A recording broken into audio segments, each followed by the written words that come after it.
Dans l'avenir des relations entre Israël et la Palestine, l'eau, dans toutes ses dimensions, fait aujourd'hui l'objet d'enjeux décisifs. Comme dans bien d'autres régions du monde, l'eau joue un rôle primordial au Proche-Orient. Dans l'agriculture, la religion et les loisirs, mais aussi dans la politique, car qui contrôle l'eau contrôle le territoire.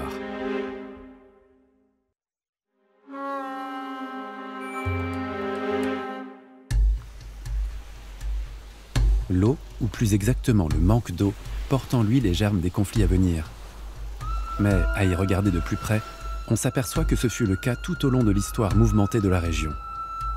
Cette lutte millénaire pour le contrôle de l'eau se poursuit encore aujourd'hui. Artas est un village palestinien situé à 8 km au sud de Jérusalem. Ici se trouvent les 3 bassins de Salomon, des grands réservoirs d'eau de source construits à l'époque romaine.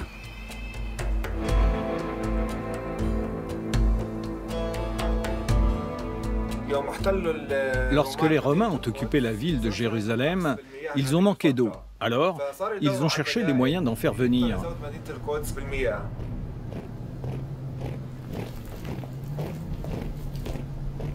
En 37 après Jésus-Christ, le gouverneur Ponce Pilate a fait construire un aqueduc en terre cuite.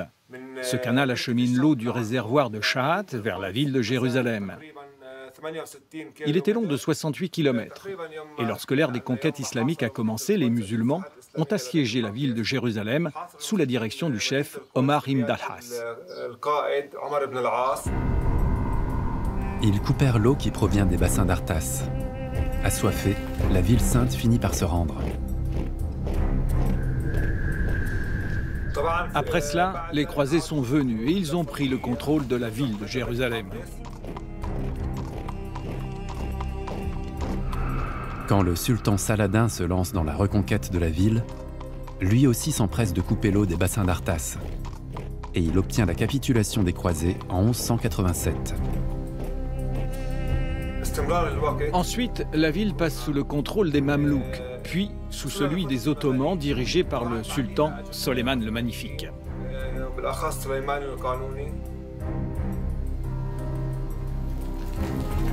Après la Première Guerre mondiale et la défaite ottomane en 1918, la Palestine passe sous mandat britannique. À nouveau, les bassins de Salomon se retrouvent au centre d'un conflit particulièrement inattendu.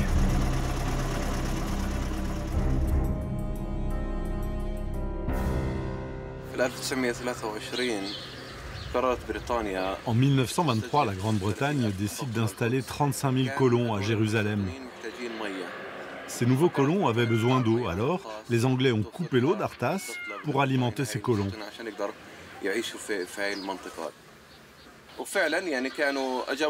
Les Britanniques ont installé des pompes à eau, des équipements d'adoucissement et de purification de l'eau qu'ils ont fait venir d'Allemagne.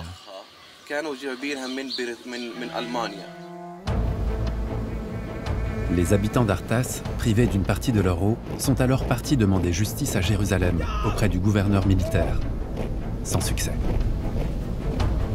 Alors ils ont décidé d'aller en Grande-Bretagne et de présenter l'affaire devant la haute cour royale britannique. Contre toute attente, ils obtiennent gain de cause. Leur histoire a fait beaucoup de bruit à l'époque, et ils ont même été reçus par la reine à Buckingham.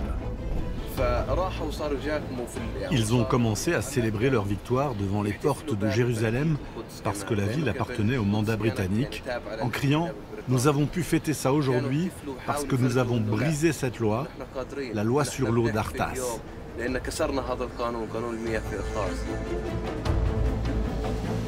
À partir des années 30, de plus en plus de Juifs originaires d'Europe viennent s'installer dans la région, à Novginossar par exemple, pour y construire un nouvel idéal de vie dont l'agriculture constitue le socle. C'est la naissance des kibboutz.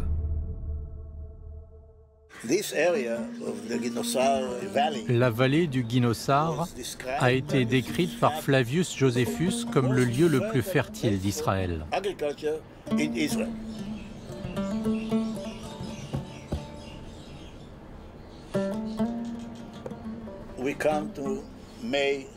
Nous sommes en mai 1937, lorsqu'une trentaine d'habitants de Guinosar ont décidé de construire un kibbutz. Les gens n'avaient pas de WC dans leur maison. Il y avait seulement une douche et des toilettes publiques. Au début, c'était un kibbutz très primitif, comme les Bédouins d'aujourd'hui, mais ils étaient idéalistes. Ils voulaient construire un nouveau mode de vie.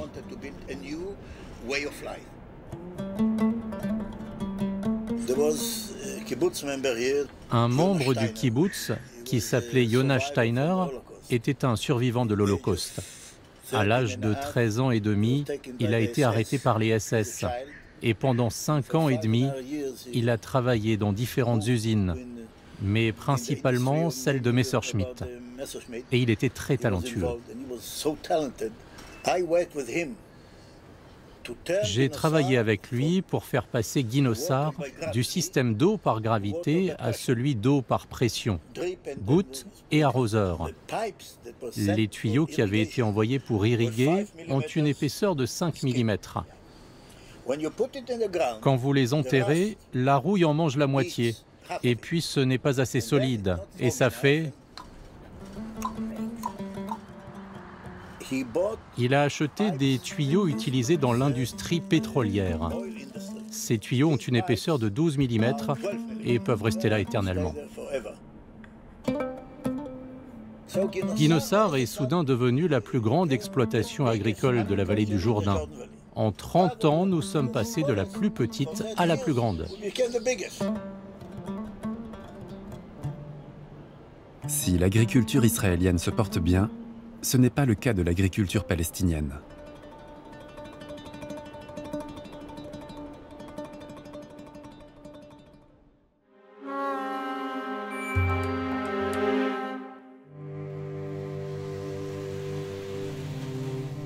En jaune, Israël. En orange, les territoires palestiniens. En zone A, l'autorité palestinienne gère l'administration et la sécurité. En zone B, l'autorité palestinienne gère l'administration, Israël gère la sécurité. En zone C, Israël gère l'administration et la sécurité. Cette dernière zone est la plus riche en ressources naturelles et en terres agricoles. C'est ici que se concentrent la plupart des colonies israéliennes.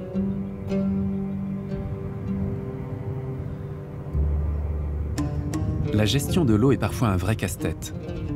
Ainsi, aujourd'hui, les bassins de Salomon se trouvent dans une zone sous contrôle palestinien, mais en contrebas, le village d'Artas se trouve lui dans une zone sous contrôle israélien.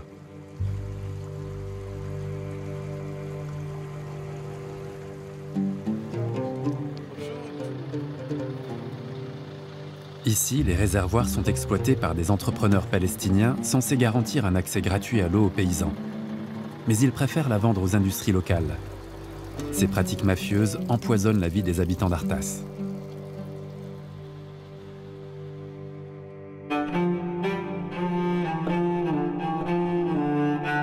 Pour Nadia, agricultrice à Artas, l'hiver a été rude. La neige et le gel ont détruit une grande partie de ses cultures et elle n'a reçu aucune aide de l'autorité palestinienne.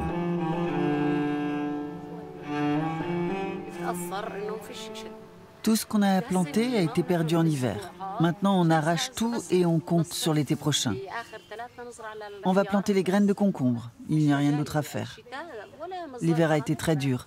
En bas, les choux sont complètement pourris. Maintenant, on va voir ce que ça donnera plus tard.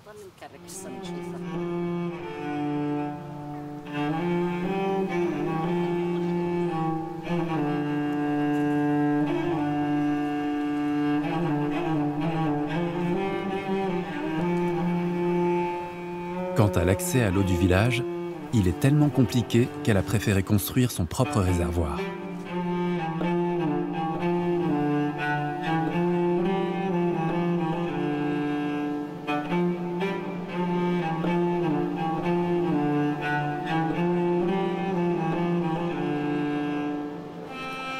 Bessam et Haïfa sont les voisins de Nadia. Leur modeste exploitation se trouve en zone contrôlée par Israël. Pour irriguer leurs plantations, ils doivent remplir leur seau à l'une des sources du village, car ils ne sont pas connectés au réseau public. Plus grave, la colonie israélienne d'Ephrate, qui surplombe leur exploitation, a décidé d'établir sur 500 mètres une zone de sécurité non constructible.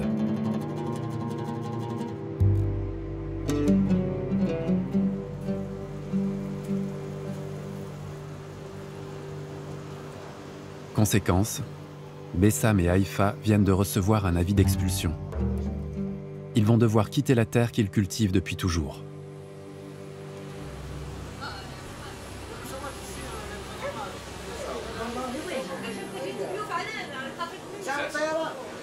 Vous voyez, ils nous observent.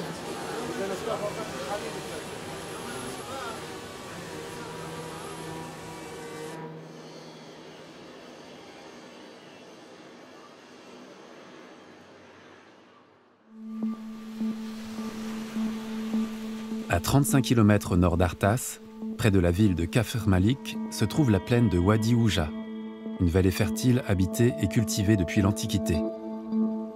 Elle se trouve aujourd'hui en territoire palestinien, à cheval entre la zone B et C.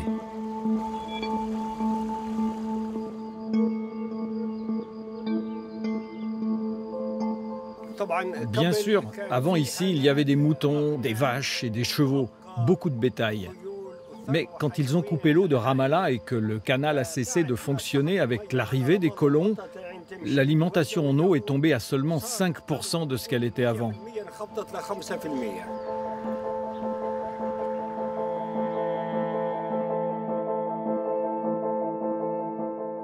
Le partage des eaux entre Israéliens et Palestiniens avait fait l'objet d'un accord en 1993. Mais il n'a jamais été appliqué. Et depuis, la situation s'est aggravée pour les Palestiniens. Ils reçoivent seulement 15% de l'eau de la Cisjordanie. À Wadi Ouja, les colonies voisines puisent dans la nappe phréatique. Non seulement cela assèche la plaine, mais les Palestiniens, eux, n'ont pas le droit de creuser des puits dans cette zone. Ils n'ont en fait rien le droit d'y construire.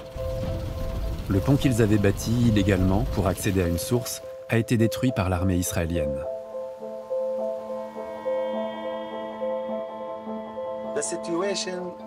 C'était comme ça quand nous sommes nés.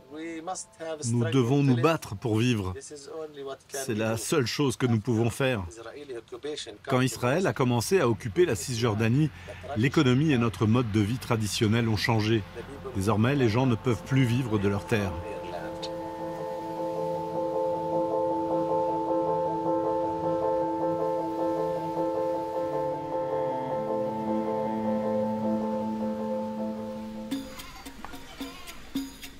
Palestiniens et Israéliens ne sont pas les seuls à occuper la région.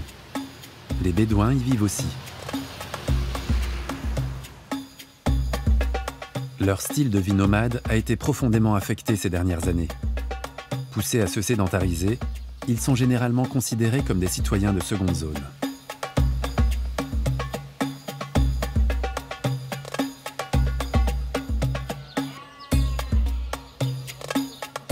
Privés de leur mode de vie traditionnel, ils se sentent aussi dépossédés de leurs ressources. Avant, c'était mieux. L'eau ne se tarissait pas en été. Mais depuis qu'ils ont commencé à la détourner, elle se tarit. Quand le canal fonctionne, ça va.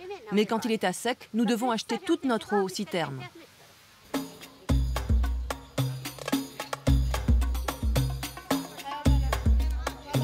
Abou Assad a 3 femmes et 20 enfants.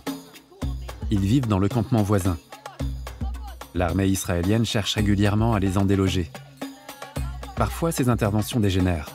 Un des bâtiments agricoles d'Abou Assad a même été endommagé par un tir de roquette.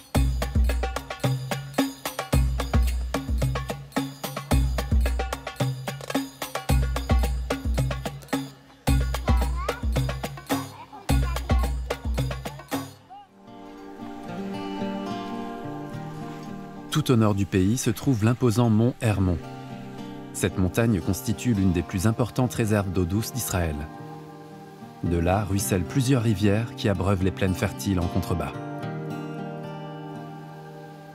Le contraste est total avec les terres agricoles palestiniennes, les montagnes arides de la Cisjordanie et l'isolement de Gaza. Ces eaux alimentent le kibboutz de Dan, fondé en 1939 par des migrants juifs de Transylvanie.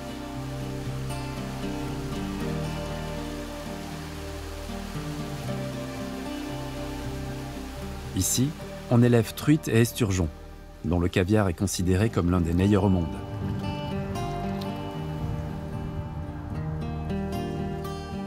Le kibboutz de Dan incarne parfaitement le fossé qui sépare chaque année un peu plus une agriculture israélienne ultramoderne, d'une paysannerie palestinienne sans moyens ni accès équitable aux ressources naturelles.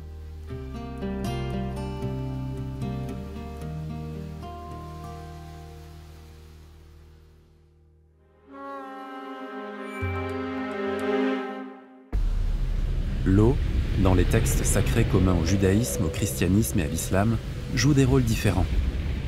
L'Arche de Noé, l'eau est une punition divine. Moïse ouvrant la mer Rouge en deux, l'eau qui sauve. Aujourd'hui, dans les 3 religions monothéistes pratiquées dans la région, l'eau est utilisée pour les cérémonies de purification, par exemple. Dans la religion juive, Netilat Yadayim désigne le rituel qui consiste à se purifier les mains avec un yiddish, un petit pot à 2 anses.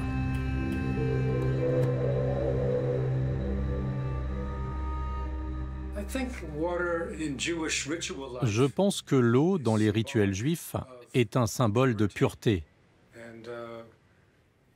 En général, les gens, mais surtout les femmes, ont plus de problèmes de pureté à cause de leur menstruation. Et elles doivent donc s'immerger dans un mikvé, un bain rituel, à la fin de leur menstruation ou avant de se marier.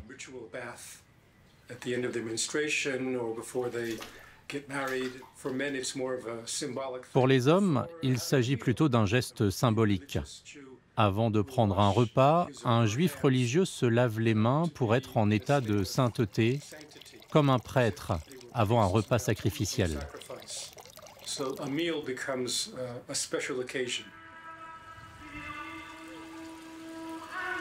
Chez les musulmans, on trouve également une pratique de purification de l'eau intégrée au rythme de la journée. Les ablutions sont pratiquées avant les 5 prières quotidiennes qui forment l'un des piliers de l'islam. Si vous voulez prier, il y a une condition préalable. Vous devez faire comme ceci 5 fois. Après l'aube, à midi, dans l'après-midi, le soir et la nuit.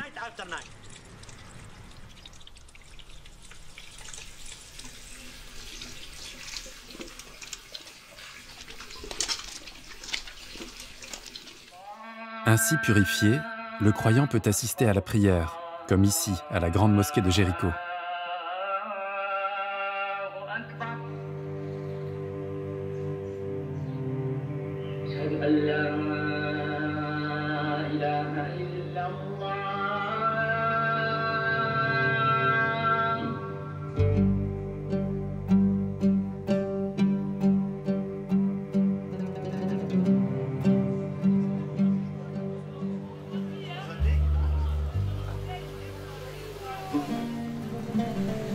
Non loin de Jéricho, se trouve l'un des lieux les plus sacrés du christianisme.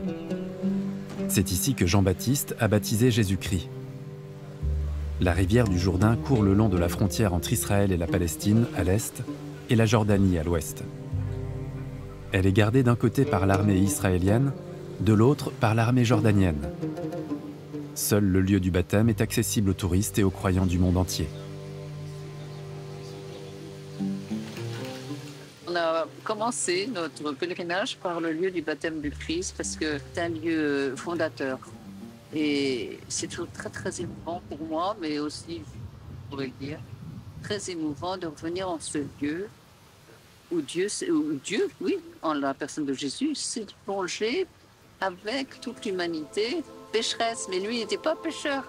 Mais il épousait tellement notre humanité qu'il a voulu nous rejoindre jusqu'au bout. C'est le cœur de notre foi, c'est le cœur de... Et tous les chrétiens viennent d'ici. Quand il y a les évangéliques qui sont là, ils sont là avec leurs grandes robes, ils se plongent. Oui. Et les évangéliques, c'est leur baptême.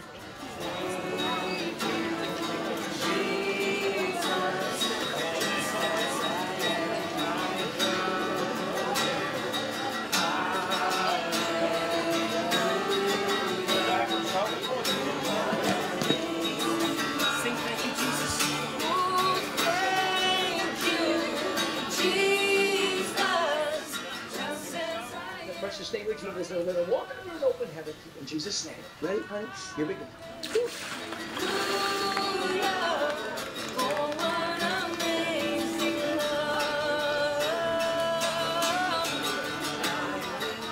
moi, je viens du sud de la France, mais il y a des représentants de toute la France ici. Aussi bien de Rennes que du Nord, que de l'Est de la France, des Parisiens aussi.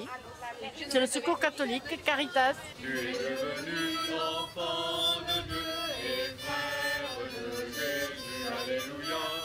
Aujourd'hui l'Esprit repose en toi et chante, alléluia.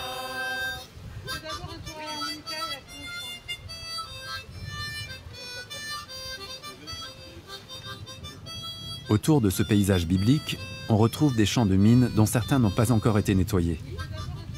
Ils datent de la guerre de Yom Kippour de 1973 qui opposa Israël à ses voisins arabes. La paix dans la région ne s'est jamais installée durablement.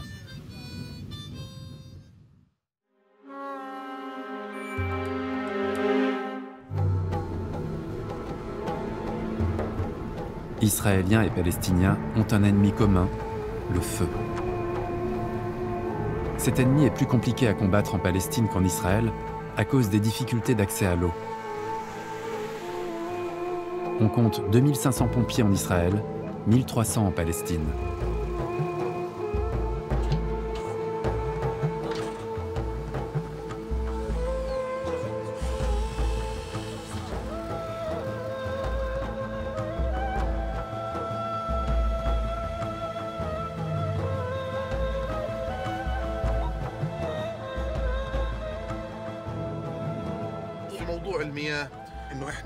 Pour faire face aux feux qui se déclarent dans les usines, dans les maisons, dans les zones commerciales ou industrielles, et même dans les hôtels, nous n'avons pas libre accès au réseau d'eau destiné à la lutte contre les incendies.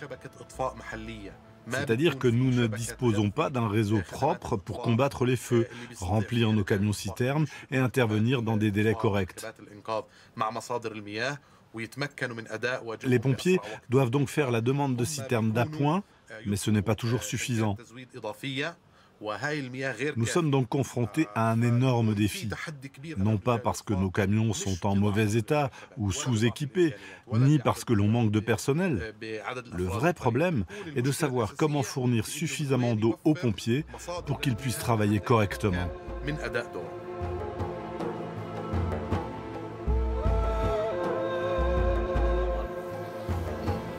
Mais le feu, ennemi commun des Israéliens et des Palestiniens, est aussi un facteur de paix, car il est arrivé dans le passé que les pompiers des deux pays s'entraident pour éteindre des incendies.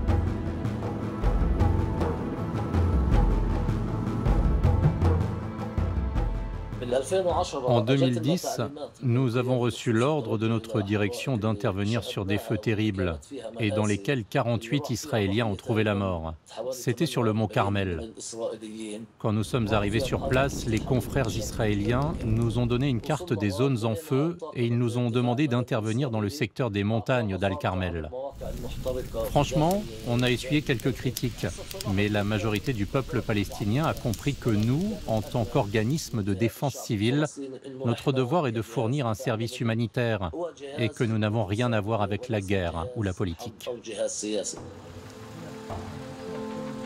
À plusieurs reprises, les pompiers israéliens sont venus en aide à leurs collègues palestiniens pour les faire bénéficier de leur matériel adapté à tout type de feu. Ce fut le cas lors d'un incendie dans un entrepôt pharmaceutique dont ils ont pu maîtriser le dégagement de fumée toxique.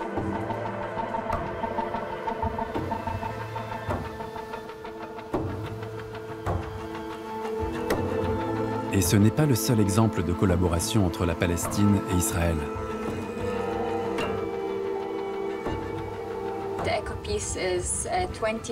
Ecopeace est une organisation vieille de 26 ans, basée en Israël, en Palestine et en Jordanie. Nous travaillons ensemble à la construction de la paix environnementale. Le fleuve Jourdain est au cœur de notre travail. Les Palestiniens sont riverains du Jourdain, mais ils n'en bénéficient pas équitablement et n'y ont pas accès en raison de l'occupation. À cause de la situation politique et du changement climatique, le Jourdain est en très mauvaise santé. Il est pollué par les eaux usées rejetées par les villes et les eaux usées des piscicultures.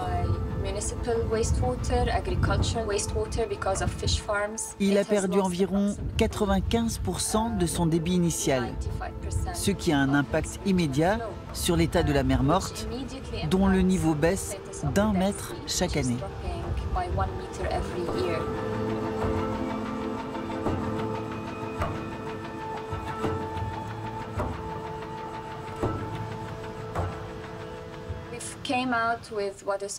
Nous avons sorti ce qu'on appelle le Jordan River Master Plan en 2015. Et nous nous sommes concentrés sur l'eau, l'assainissement, l'innovation en agriculture, la technologie et les projets d'énergie solaire.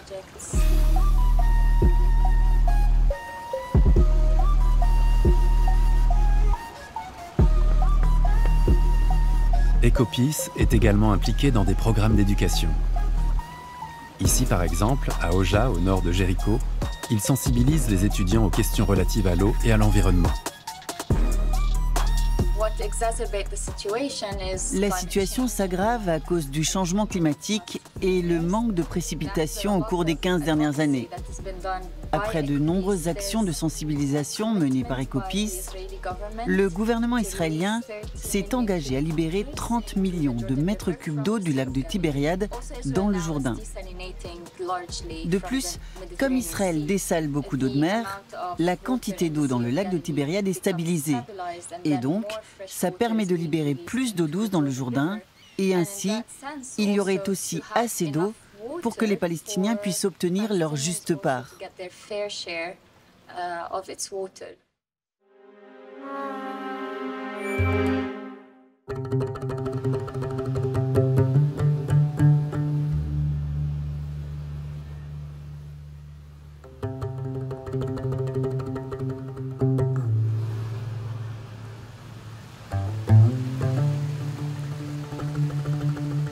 Il y a 150 ans, la région comptait environ 300 000 habitants. Aujourd'hui, ils sont plus de 30 millions. Les besoins en eau ont explosé. Dans un premier temps, Israël a pompé l'eau du lac de Tibériade pour répondre à la demande. Cela a détruit l'écosystème du lac et provoqué l'effondrement de l'industrie de la pêche. Les Israéliens ont dû innover. Depuis le début des années 2000, ils ont donc bâti 5 usines de désalinisation sur la côte qui produisent aujourd'hui près de 600 millions de mètres cubes d'eau douce chaque année. Une partie de cette eau est même revendue aux Palestiniens. Sorek est la plus grande usine de dessalement au monde.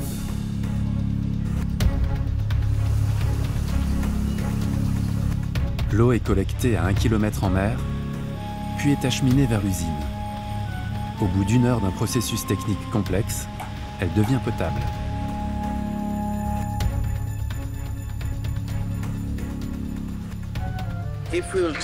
Si Israël n'avait pas d'usine de dessalement, je crois qu'il pourrait y avoir une guerre de l'eau. D'ailleurs, ça a déjà été le cas dans le nord du pays. Maintenant, nous ne dépendons plus de la pluie. Nous pouvons produire la quantité d'eau dont nous avons besoin et nous en produirons encore plus. C'est vraiment épatant pour nos projets. C'est vraiment épatant aussi sur le plan stratégique.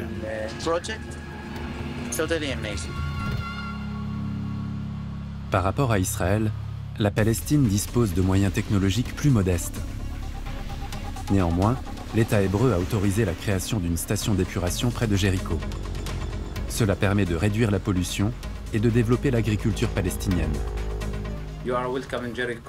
Bienvenue dans la station d'épuration de Jéricho. Elle intègre le système de collecte, c'est-à-dire le réseau d'égouts, ainsi que la station qui traite les eaux usées, puis les réutilise pour le secteur agricole. Jéricho connaît une pénurie d'eau car elle ne dépend que d'une seule source. Il n'y a donc pas d'eau à réutiliser. De plus, l'eau des puits a un fort taux de salinité en Palestine. Et puis la zone qui nous entoure est la zone C. Personne n'est donc autorisé à construire un puits qui en plus coûterait très cher.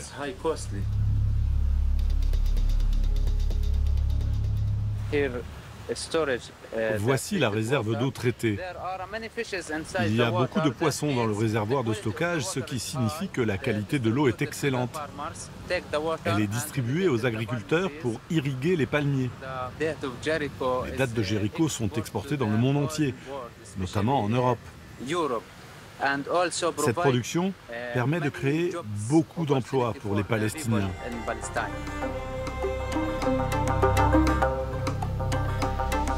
Ici, la technologie est au service des cultivateurs de dattes. Plus loin, dans le village chrétien de Taïbeh, elle permet l'élaboration d'une boisson pétillante.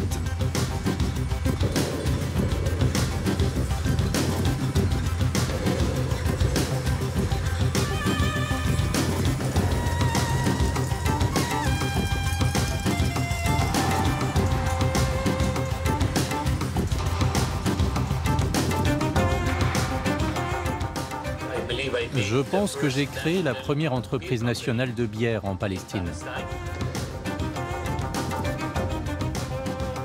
Je suis la première femme brasseur au Moyen-Orient. J'aime la bière, j'aime cette entreprise, j'aime travailler en famille.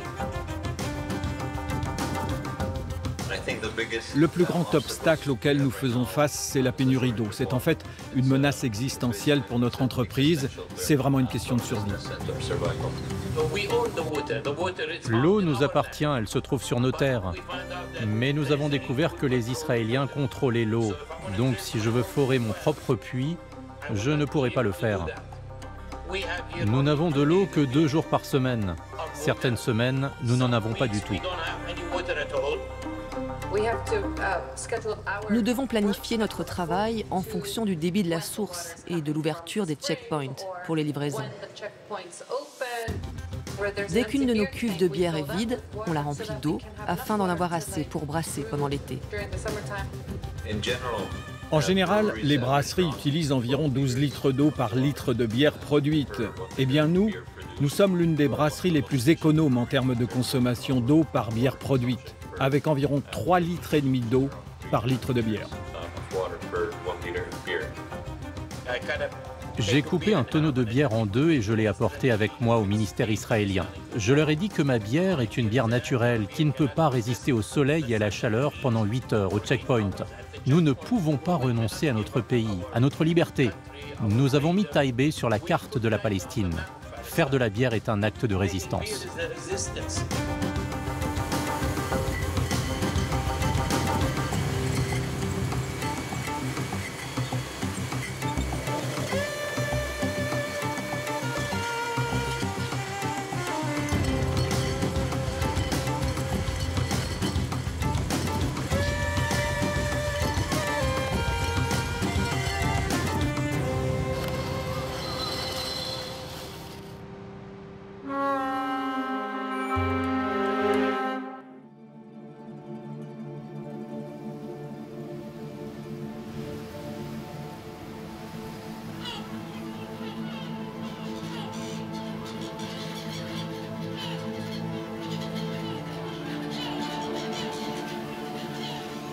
Il y a une différence frappante entre le niveau de vie des Israéliens installés sur de riches terres agricoles et celui des Palestiniens, pour qui l'accès à l'eau est un combat quotidien. Cette différence se remarque aussi dans les loisirs. La source d'Oja, près de Jéricho, est l'un des rares lieux de détente disponibles en Cisjordanie. Le week-end venu, les familles palestiniennes de Ramallah et d'ailleurs viennent se détendre, pique-niquer près de la rivière, manger des glaces.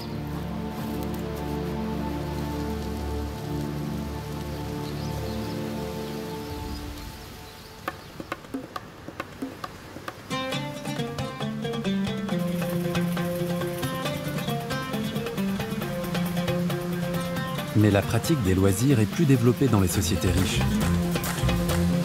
Particulièrement à Tel Aviv, où l'une des plus belles plages de la Méditerranée accueille surfeurs, culturistes et amateurs de bains de soleil.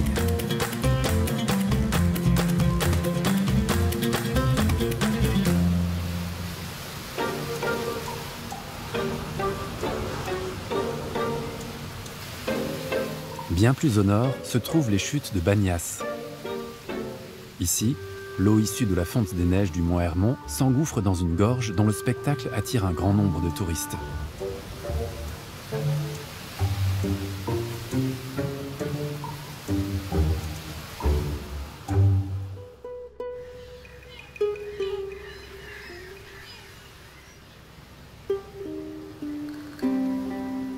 Le lac de Tibériade est un autre lieu de villégiature israélien. Là où Jésus avait multiplié les poissons pour nourrir les foules, on pêche maintenant pour le plaisir.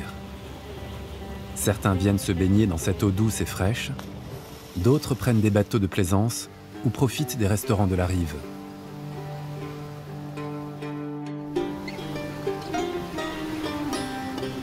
Autre lieu iconique, la mer Morte. Un endroit rare où Israéliens et Palestiniens se côtoient pour profiter des bienfaits curatifs de sa boue et de son eau salée.